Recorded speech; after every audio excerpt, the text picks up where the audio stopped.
नमस्कार, grand news में आपका स्वागत है। इस वक्त आपके साथ मैं हूं अमृता। आगे बढ़ने से पहले एक नजर डालते हैं आज की हेडलाइंस पर।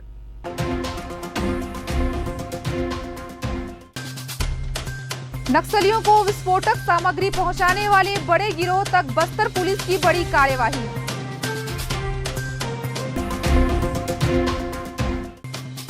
अवैध गांजा के तस्करी पर बस्तर पुलिस की कार्यवाही।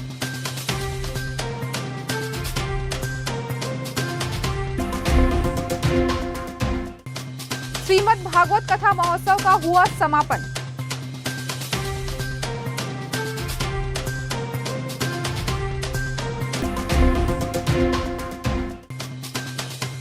संभागीय स्तरीय खेल का हुआ आगाज।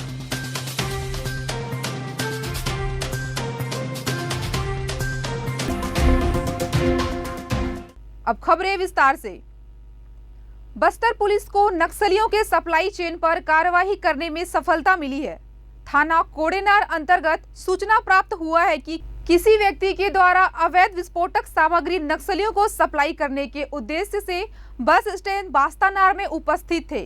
सूचना पर थाना प्रभारी कोडेनार विकास चंद्र राय के नेतृत्व में कार्रवाई हेतु टीम गठित कर बास्तानार बस स्टैंड की ओर रवाना किया गया था।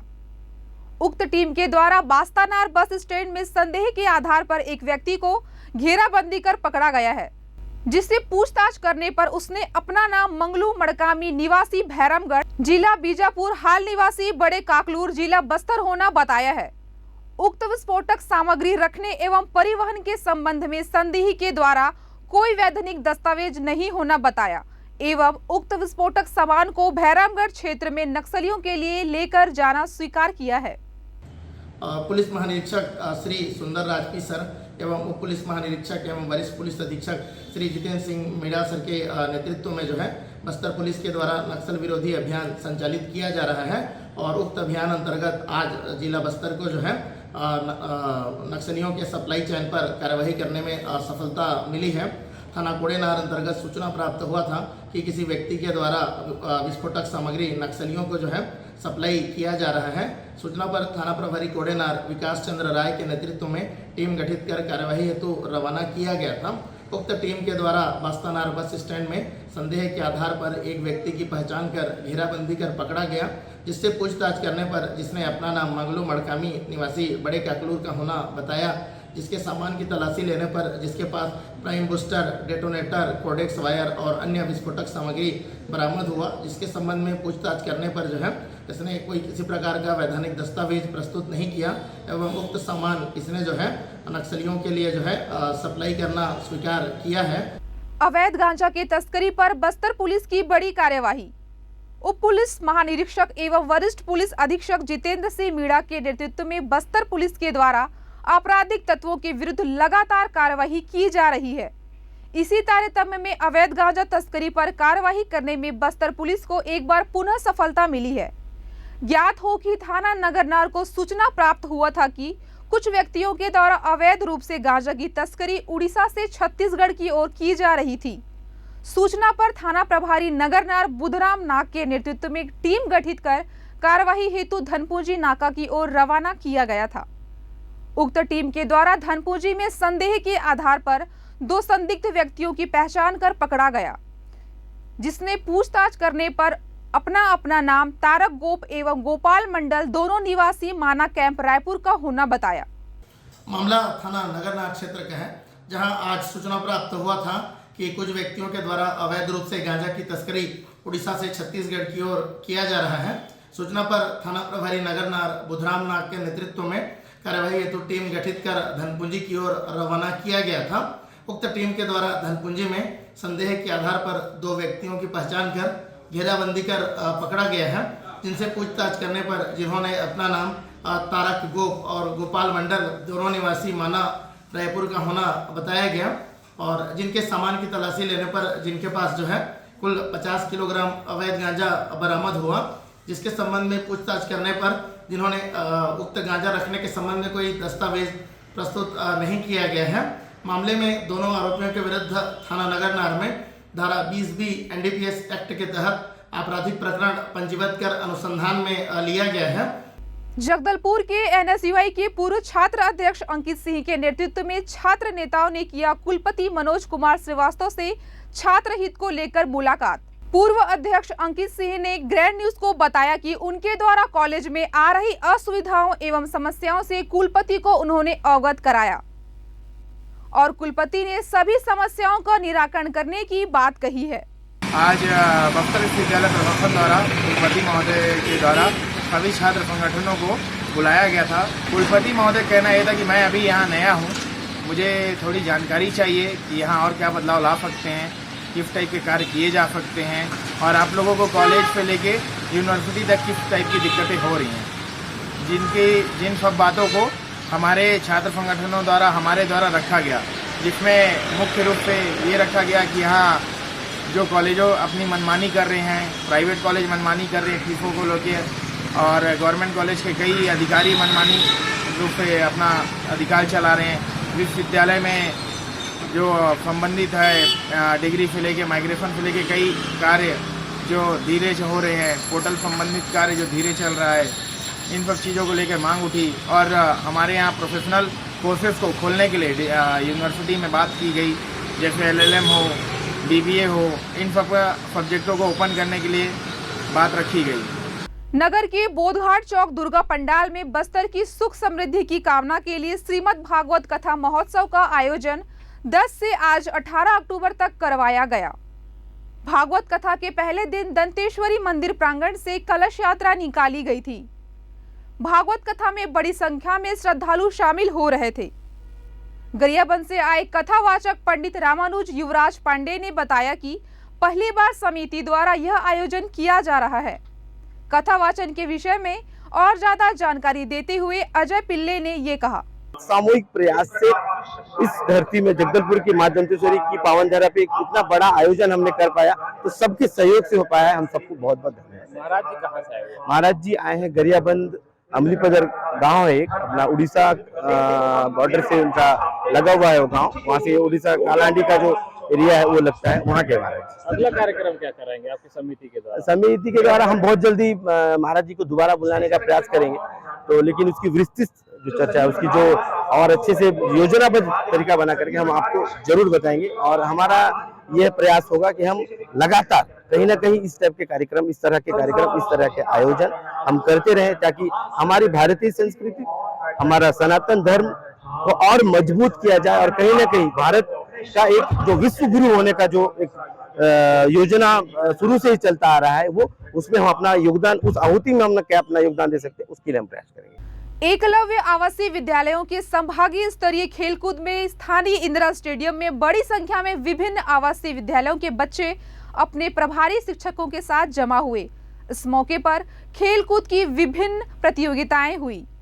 इस बारे में जानकारी देते हुए डॉक्टर उषा शुक्ला ने कहा, बस्तर संभाग स्तरीय खेलकूद प्रतियोगिता के अंतर्गत बस्तर संभाग का प्रतिनिधित्व करने के लिए आदिवासी विकास विभाग जगदलपुर जिला बस्तर को सौभाग्य प्राप्त हुआ है।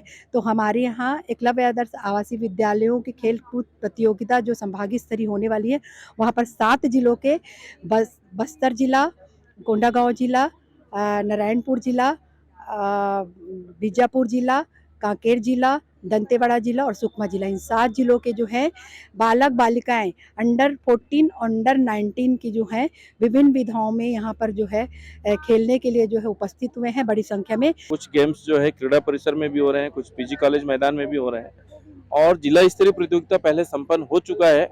अभी आज जो है सभी 7 जिलों के प्रतिभागी यहाँ शामिल हो रहे हैं संभाग स्तरीय में।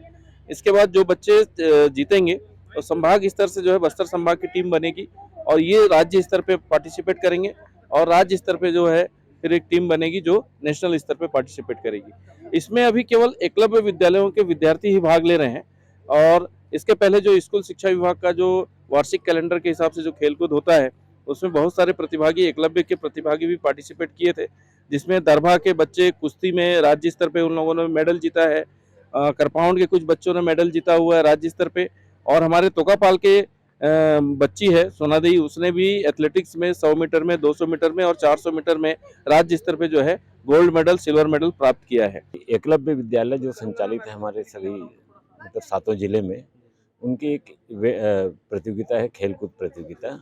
आज से कुछ दिन पहले सांस्कृतिक प्रतियोगिता हुई थी जो टाउन हॉल में।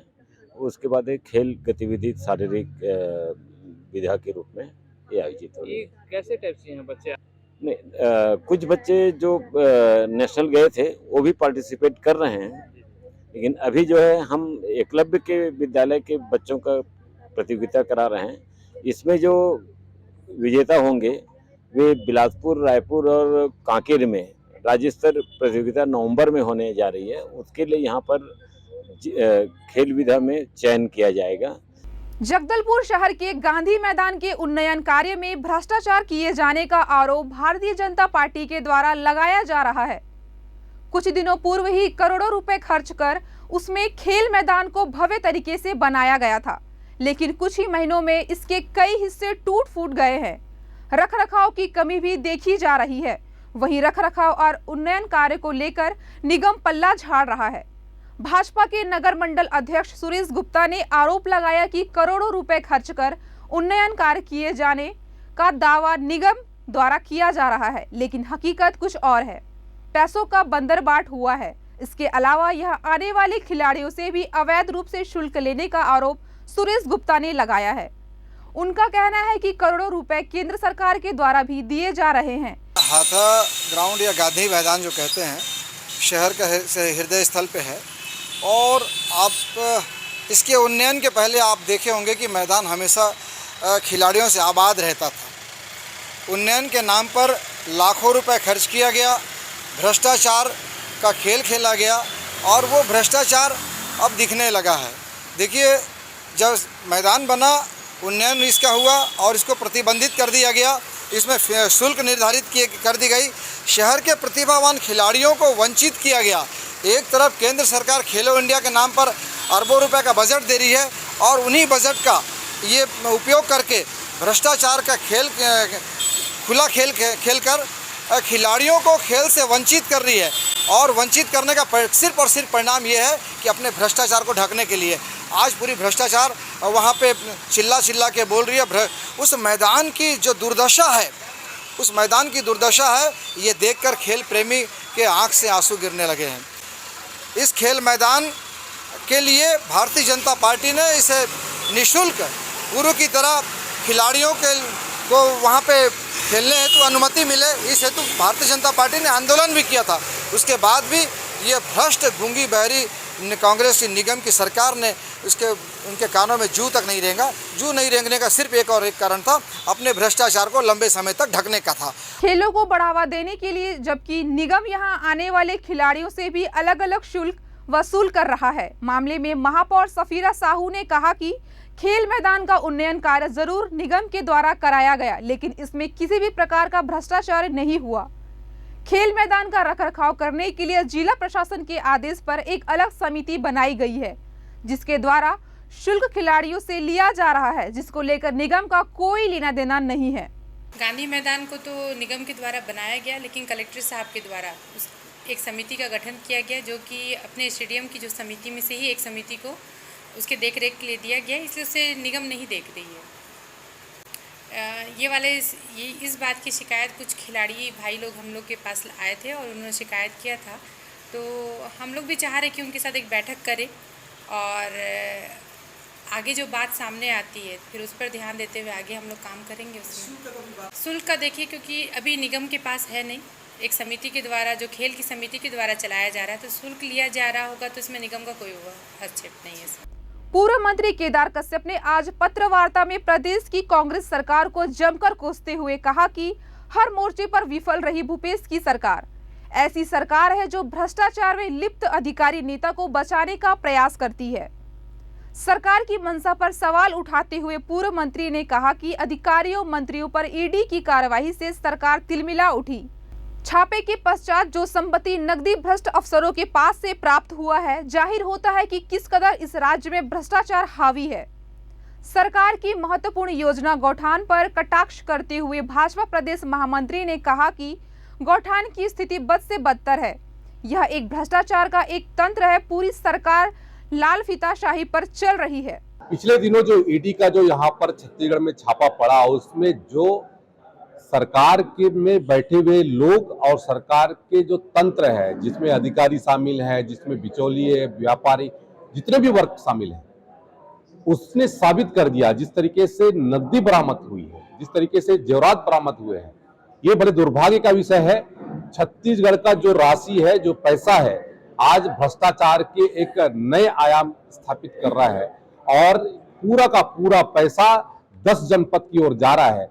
कहीं ना कहीं से सरकार ऐसे लोगों को संरक्षण दे रही है, ऐसे लोगों पर कार्रवाई नहीं कर रही है। गोधन न्याय योजना के तहत में जो किलो में और लीटर में जो गोबर खरीद रहे हैं, आज पिछले बार 18,000 मैट्रिक टन कहते हैं गोबर खरीदा गया था और इस बार 5,000 मैट्रिक टन गोबर खरीदा गया है। कहीं ना कहीं से, और उसमें से भी पिछली बार जो गोबर खरीदे थे वो आधा बह गया। कांग्रेस सरकार ने कहा बह गया, उसमें से आधा से ज्यादा। और किसानों को इन्होंने अभी जब खेती का समय था तो उसको जैविक खाद के रूप में मिट्टी को देने का काम किया है। तो ये भी एक भ्रष्टाचार का एक बहुत बड़ा तंत्र बनाकर के ये सरकार ने स्थापित किया है। और कहीं ना कहीं से गोधन योजना के माध्यम से और गोठान के माध्यम से ऐसे लोगों को संरक्षण दे रहे हैं और इनके माध्यम से किसानों को ठगने का काम कर रहे हैं। जगदलपुर सरगीपाल मसगांव के 12 ग्रामीण अपनी मेहनत की मजदूरी के लिए दर दर भटकने को मजबूर है। दरअसल मामला सरगीपाल मसगांव में ग्रामीणों ने मनरेगा के तहत तालाब गहरीकरण के लिए गोदी खोदाई की थी, जिसके एवज में उनका मेहताना सरपंच के द्वारा किया जाना था, परंतु पिछले 8 माह से अपनी मेहनत के पैसे के लिए दर दर भटकने को मजबूर हो रहे हैं। इस संबंध में मजदूरों से चर्चा करने पर उन्होंने बताया कि सरपंच द्वारा उनके पैसे को दूसरे नामों से आहरण कर निकाल लिया है। लिस्ट में उनके नाम का कहीं उल्लेख नहीं है, जबकि मेहनत उन्होंने किया था। सरपंच इस संबंध में पूछा गया तो उसने कहा कि 2 हफ्ते के बाद उनसे पैसे दिए जाएंगे, परंतु ग्रामीणों का कहना है कि वह इसी प्रकार कई दिनों से चक्कर कटवा रहे हैं और हम गरीब ग्रामीण परेशान हैं, अपने हक का मजदूरी दिलाया जाए। इस संबंध में मजदूर संघ कार्यालय जगदलपुर में आकर अपनी बातें रखनी चाहिए, पर वहां पर भी जिम्मेदार नदारद रहे। मैं आया हूँ गोदी नहीं खोदा, लेकिन इन लोगों के साथ में सारा पहले सरपंच था, उनको भुगतान नहीं होने के कारण नहीं आया हूँ। मतलब रोजगार गारमेंट से मतलब इन लोग ठेका में काम किए थे 65,000 में, और तालाब वाला तालाब गहरीकरण, हाँ, इनको आज तक मतलब भुगतान नहीं हुआ। कम से कम मान के चलो 10 महीना। अच्छा, किसके द्वारा खुदवाया गया था? सरपंच के द्वारा। पैसा के बाद आज तो बुलाए थे, 12 तारीख को बुलाए थे, तो आज भी नहीं है। अच्छा, ये कब से घुमा रहे हैं आप? बहुत दिन हो रहा है, 6 बार आ चुके हैं। हमारा आना जाना मतलब डेली हो रहा है 100 रुपये एक जन का। तालाब खोदे थे तो पैसा नहीं मिला है, हम सरपंच के यहाँ से लिए थे। सरपंच का क्या नाम है? क्या नाम? जगदलपुर शहर में सरकारी राशन की दुकानों में ई-पोस मशीन के द्वारा फिंगरप्रिंट के द्वारा हितग्राहियों को राशन सामग्री दी जाती है, मगर ई-पोस मशीन भी लगातार जगदलपुर शहर में सभी राशन दुकानों में बिगड़ने की खबर अक्सर आती रहती है। ई-पोस मशीन बिगड़ जाने की वजह से 2-3 दिन राशन का वितरण नहीं हो पाता, जिसके ग्राहक नाराज रहते हैं। इस समय दीपावली का सीजन है और राशन के लिए लोग उमड़ पड़े हैं।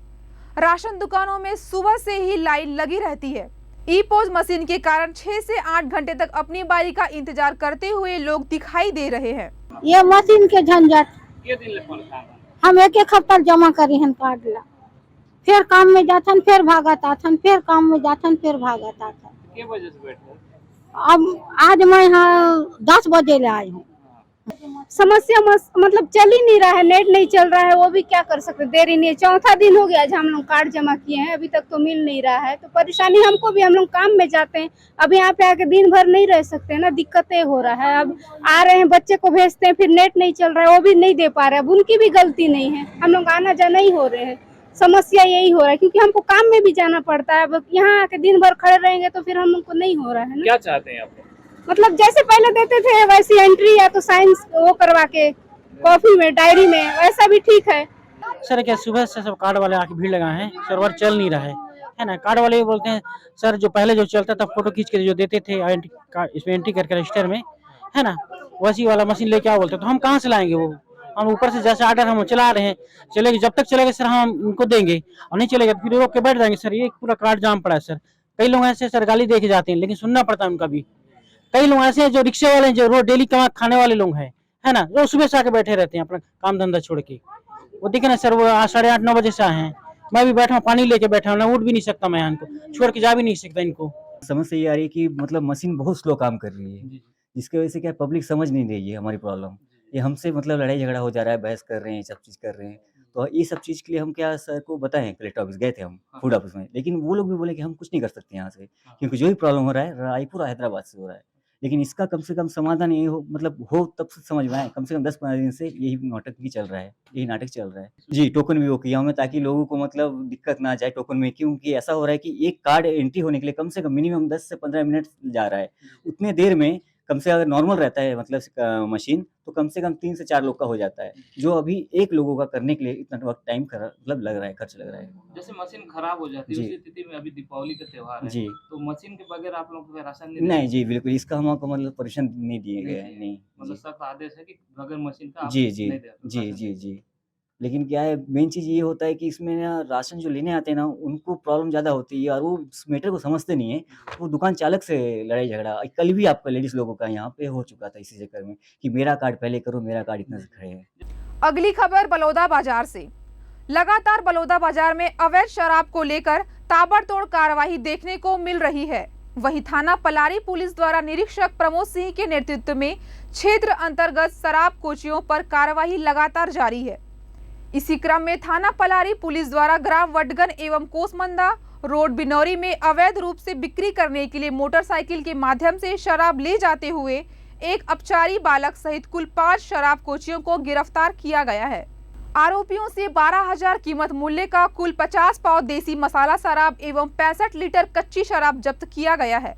वरिष्ठ पुलिस श्री दीपक कुमार झा सर के द्वारा जो है दीपावली पर्व में शांति व्यवस्था बनाए रखने हेतु जो है सख्त कार्रवाई करने के निर्देश जुआ एवं सट्टा के अवैध कार्यों में लिप्त लोगों पर करने हेतु दिए गए हैं और इसी आदेश के पालन में 3 व्यक्तियों पर कार्रवाई की गई है। एक वडगन निवासी अमृत जो किराना व्यवसायी है, इसके पास एक बाइक और 50 पौवा शराब परिवहन करते जब्त किया गया है। रामपुर के 3 व्यक्तियों पर जो एक मोपेड स्कूटी डुप्टर इसमें 20 लीटर शराब लेकर जा रहा था। इसी प्रकार एक एक्टिवा वाहन जिसमें 45 लीटर शराब लेके जा रहा था। ये कार्रवाई 34/2 की गई। इन्हें रिमांड पर आज न्यायालय पेश किया जाएगा।